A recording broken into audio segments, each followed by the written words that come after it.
ಹುಬ್ಬಳ್ಳಿಯಲ್ಲಿ ಮನೆ ಹಸ್ತಾಂತರ ಮಾಡುವವರೆಗೂ ಕೂಡ ಲಿಕ್ಕರ್ ನೀಡಲಾಗ್ತಾ ಇದೆ. ಹುಬ್ಬಳ್ಳಿಯಲ್ಲಿ 4 ರೇಂಜ್ಗಳಿವೆ. ರೇಂಜ್ 1ರಲ್ಲಿ ಒಂದು ಸೂಚನೆ ನೀಡಲಾಗಿದೆ. ಅದೇನಂತಂದರೆ ಹುಬ್ಬಳ್ಳಿಯ ಮದ್ಯದಂಗಡಿಗಳು ಹೆಚ್ಚಿನ ಮದ್ಯವನ್ನು ಮಾರಾಟ ಮಾಡಬೇಕು, ಅಂದರೆ ಇಟ್ಕೊಳ್ಬೇಕು, ಮಾರಾಟವನ್ನು ಕೂಡ ಮಾಡಬೇಕು, ವ್ಯಾಪಾರವನ್ನು ಮಾಡಿ ಅಂತ ಹೇಳಿ ಸೂಚನೆ ಕೊಟ್ಟಿದ್ದಾರೆ. ಹಾಗಾದರೆ ಇದರ ಅರ್ಥ ಏನು ಅಂತ ಹೇಳಿ ಶಾಸಕ ಮಹೇಶ್ ತೆಂಗಿನಕಾಯಿ ಪ್ರಶ್ನೆ ಮಾಡ್ತಾ ಇದ್ದಾರೆ ರಾಜ್ಯ ಸರ್ಕಾರವನ್ನು. ನಗರದಲ್ಲಿ ಏನು ಅವರು ಮಾತನಾಡ್ತಾ ಹೇಳ್ತಾರೆ ಈ ಒಂದು ವಿಚಾರವಾಗಿ. ರಾಜ್ಯ ಸರ್ಕಾರ ಇದಕ್ಕೆ ಉತ್ತರವನ್ನು ಕೊಡಬೇಕು. ಸರ್ಕಾರ ಯಾವ ದಿಕ್ಕಿನಲ್ಲಿ ಹೊರಟಿದೆ ಗೊತ್ತಾಗ್ತಾ ಇಲ್ಲ. ಕಾರ್ಯಕ್ರಮ ಬರುವಂಥವ್ರು ಯಾರ್ಯಾರು ಬರ್ತಾರಲ್ಲ ಅವರಿಗೆ ಮದ್ಯವನ್ನು ಹಂಚ್ತಾರಾ? ಹಾಗಾದರೆ ಅಬಕಾರಿ ಇಲಾಖೆ ಯಾವ ಮಟ್ಟಕ್ಕೆ ಇಳಿದಿದೆ ನೋಡಿ, ನೀವೇ ಒಂದು ಯೋಚನೆ ಮಾಡಿ. BJP ಪಕ್ಷ ಇದನ್ನು ತೀವ್ರವಾಗಿ ಖಂಡನೆ ಮಾಡುತ್ತೆ ಅಂತ ಮಾತನಾಡ್ತಾರೆ ಮಹೇಶ್ ತೆಂಗಿನಕಾಯಿ. ಜೊತೆಗೆ CM ಸಿದ್ದರಾಮಯ್ಯ ಅವರ ಮೂಗಿನ ಅಡಿ ನಡೀತಿರುವಂತಹ ಈ ಕಾರ್ಯಕ್ರಮ ಏನಿದೆ, ರಾಜ್ಯವನ್ನು ಯಾವ ಲೆಕ್ಕಕ್ಕೆ ಕೊಂಡು ಹೋಗ್ತಾ ಇದೆ ಅದೇ ನಮಗೆ ಗೊತ್ತಾಗ್ತಾ ಇಲ್ಲ. ಸರ್ಕಾರಕ್ಕೆ ಆದಾಯ ಕಡಿಮೆ ಆಗಿದೆ ಅಂತ ಅನಿಸುತ್ತೆ, ಅದಕ್ಕೆ ಈ ರೀತಿಯಾಗಿ ಇವರು ನಡೆಸ್ಕೊಳ್ತಾ ಇದ್ದಾರೆ. ಅದನ್ನು ಸರಿಪಡಿಸೋಕೆ ಈಗ ಮಾಡ್ತಿದ್ದಾರೆ ಇವರು. 2017ರಲ್ಲಿ ಪಾಲಿಕೆ ಭೂಮಿ ಕೊಳಚೆ ನಿರ್ಮೂಲನೆ ಏನಿದೆ ಆ ಮಂಡಳಿಗೆ ಕೊಳ್ಳಾಗ್ತಾ ಇತ್ತು. ಆದರೆ ಈಗ 2019ರಲ್ಲಿ ಯಡಿಯೂರಪ್ಪ ಸರ್ಕಾರದಲ್ಲಿ ಬದಲಾವಣೆ ತರೋಕೆ ಪ್ರಯತ್ನ ಮಾಡಿದರು, ಆದರೆ ಇವೆಲ್ಲ ಕೂಡ ಆಗಲಿಲ್ಲ.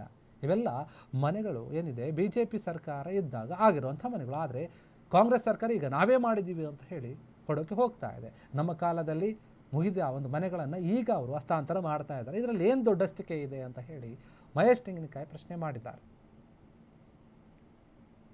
22,000 ಮನೆಗಳ ಹಂಚಿಕೆ ಮತ್ತು ಹಕ್ಕಪತ್ರವನ್ನು ಕೊಡ್ತಕ್ಕಂಥ ಕಾರ್ಯಕ್ರಮವನ್ನು ರಾಜ್ಯ ಸರ್ಕಾರ ಮತ್ತು ವಸತಿ ಇಲಾಖೆಯಿಂದ ವಿಶೇಷವಾಗಿ ಆಯೋಜನೆಯನ್ನು ಮಾಡಿದ್ದಾರೆ. ಈ ರೀತಿಯಾದಂಥ ಕಾರ್ಯಕ್ರಮಕ್ಕೆ ನಾವು ಸ್ವಾಗತ ಮಾಡ್ತೀವಿ, ಇಲ್ಲ ಅನ್ನುವಂಥದ್ದಿಲ್ಲ. ಯಾಕೆಂದರೆ ಸರ್ಕಾರ ಇದ್ದಂಥ ಸಂದರ್ಭದಲ್ಲಿ ಕಾರ್ಯಕ್ರಮಗಳಾಗಬೇಕು.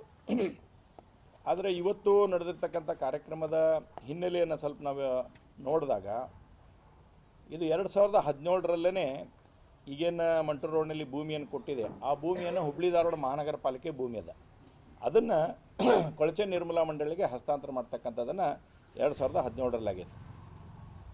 18ರ ಚುನಾವಣೆಯಲ್ಲಿ ನಡೆದಂಥ ಆದಮೇಲೆ 19ಕ್ಕೆ ಏನು ನಮ್ಮ ಸರ್ಕಾರ ಬಂತು, ಯಡಿಯೂರಪ್ಪನವರು ಈ ರಾಜ್ಯದ ಮುಖ್ಯಮಂತ್ರಿಗಳಾದ್ಮೇಲೆ ವಿ ಸೋಮಣ್ಣವರು ವಿಶೇಷವಾಗಿ ವಸತಿ ಸಚಿವರಾದಮೇಲೆ ಈ ರೀತಿಯಾದಂಥ ಅಮೂಲಾಗ್ರ ಬದಲಾವಣೆಯನ್ನು ತರಲಿಕ್ಕೆ ವಿಶೇಷವಾದಂಥ ಪ್ರಯತ್ನವನ್ನು ಮಾಡಿದರು.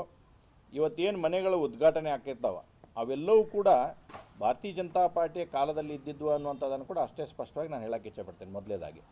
ಯಾಕಂದರೆ ಇವತ್ತು ಭಾರತೀಯ ಜನತಾ ಪಾರ್ಟಿ ಅವತ್ತು ವಿ ಸೋಮಣ್ಣವರು, ಸನ್ಮಾನ್ಯ ಯಡಿಯೂರಪ್ಪನವರಾಗಲಿ, ಜಗದೀಶ್ ಶೆಟ್ಟರಾಗಲಿ, ಬಸವರಾಜ ಬೊಮ್ಮಾಯಿರಾಗಲಿ ಅವರೆಲ್ಲರ ಪ್ರಯತ್ನದಿಂದ ಇವತ್ತು ರಾಜ್ಯದಲ್ಲಿ ಆಗಿರ್ತಕ್ಕಂಥ ಮನೆಗಳನ್ನು ನಮ್ಮ ಕಾಲದಲ್ಲಿ ಮುಗಿಲಿಲ್ಲ, ಅಲ್ಪ ಸ್ವಲ್ಪ ಉಳಿದಿದ್ವು, ಅದನ್ನು ಈಗ ಸಂಪೂರ್ಣ ಮಾಡಿ ಈಗ ಹಸ್ತಾಂತರ ಮಾಡುವಂಥದ್ದು ಪ್ರಯತ್ನ ಆಗ್ತಾಯಿದೆ. ನಾನು ರಾಜ್ಯ ಸರ್ಕಾರಕ್ಕೆ ಮಾನ್ಯ ವಸತಿ ಸಚಿವರಿಗೆ ಕೇಳೋಕ್ಕೆ ಇಚ್ಛೆಪಡ್ತೇನೆ. ಸರ್ಕಾರ ಬಂದು 2.5 ವರ್ಷ ಆದಮೇಲೆ ನೀವು ಎಷ್ಟು ಮನೆಗಳಿಗೆ ಇವತ್ತು ಕೊಡುವಂಥ ಪ್ರಯತ್ನ ಮಾಡಿದಿರಿ, ಎಷ್ಟು ಮನೆಗಳ ಬಗ್ಗೆ ನೀವು ಯೋಚನೆ ಮಾಡಿದಿರಿ, ಎಷ್ಟು ಮನೆಗಳನ್ನು ಕೊಡ್ತಕ್ಕಂಥ ನಿರ್ಧಾರ ಮಾಡಿದಿರಿ ಅನ್ನುವಂಥದ್ದು ಸ್ಪಷ್ಟನೆ ಕೊಡ್ರಿ. ಮೊದಲು ನಾವು ಉದ್ಘಾಟನೆ ಮಾಡಾಕತ್ತೀವಿ, 42,000 ಮನೆಗಳನ್ನು ಕೊಡಾಕತ್ತೀವಿ ಅನ್ನೋಂತಕ್ಕಂಥದ್ದು ಒಂದು ಕಡೆ ಐತ್ರಿ. ಆದರೆ ರಾಜ್ಯ ಸರ್ಕಾರದ ಇತ್ತೀಚಿನ ನಿಲುವು ಏನು ಅನ್ನೋಂಥದ್ದು ಹೇಳಬೇಕು. ಇದರಲ್ಲಿ ಕೇಂದ್ರ ಸರ್ಕಾರದ ಸ್ಪಷ್ಟವಾಗಿರ್ತಕ್ಕಂಥ ಪಾಲಿದೆ. ಪ್ರತಿಯೊಂದು ಮನೆಗೆ 1.5 ಲಕ್ಷ ರೂಪಾಯಿಯನ್ನು ಕೇಂದ್ರ ಸರ್ಕಾರದಿಂದ ಕೊಡುತ್ತೆ. ಹುಬ್ಬಳ್ಳಿ ಧಾರವಾಡ ಮಹಾನಗರ ಪಾಲಿಕೆ ಭೂಮಿಯನ್ನು ಕೊಟ್ಟಿದೆ. ರಾಜ್ಯ ಸರ್ಕಾರದ್ರದ್ದು ಏನು ಕಾಂಟ್ರಿಬ್ಯೂಷನ್ ಹಾಕಬೇಕಾಯ್ತು ಅದು ರಾಜ್ಯ ಸರ್ಕಾರದ ಕಾಂಟ್ರಿಬ್ಯೂಷನ್ ಕೂಡ ಬಂದಿದೆ ಅನ್ನುವಂಥದ್ದು ನನಗೆ ಅದ್ರ ಬಗ್ಗೆ ಏನು ಎರಡನೇ ಮಾತಿಲ್ಲ. ಆದರೆ ಇದರಲ್ಲಿ ಪಾಲಿದೆ ಅಂತಕ್ಕಂಥದ್ದು ಹೇಳುವಂಥ ಕೆಲಸವನ್ನು ಇವತ್ತು ರಾಜ್ಯ ಸರ್ಕಾರ ಮಾಡಬೇಕು. ಯಾವಾಗ ಭಾರತೀಯ ಜನತಾ ಪಾರ್ಟಿ ಇದ್ರ ಬಗ್ಗೆ ಮಾತಾಡೋಕ್ಕೆ ಪ್ರಾರಂಭ ಮಾಡ್ತೋ ಆವಾಗ ನರೇಂದ್ರ ಮೋದಿಯವ್ರ ಫೋಟೋ ಬರುವಂಥದ್ದಾಯಿತು.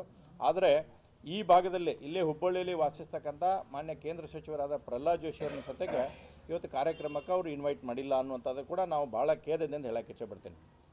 ಒಂದು ಕಡೆ ಹೇಳಿದ್ರು ಅವ್ರು ಊರಲ್ಲಿಲ್ಲ ಅಂತಕ್ಕಂಥ ಮಾತನ್ನು, ಹೌದು ಊರಲ್ಲಿಲ್ಲ, ನಿಮ್ಗೆ ಗೊತ್ತಿಲ್ವ ಹಾಗಾದ್ರೆ ಊರಲ್ಲಿಲ್ಲ ಅಂತೇಳಿ. ಕ್ಷಣ ಕ್ಷಣದ ಸುದ್ದಿಗಳಿಗಾಗಿ ಫ್ರೀಡಂ ಟಿವಿ ಸಬ್ಸ್ಕ್ರೈಬ್ ಮಾಡಿ, ಲೈಕ್ ಮಾಡಿ ಹಾಗೂ ಫಾಲೋ ಮಾಡಿ.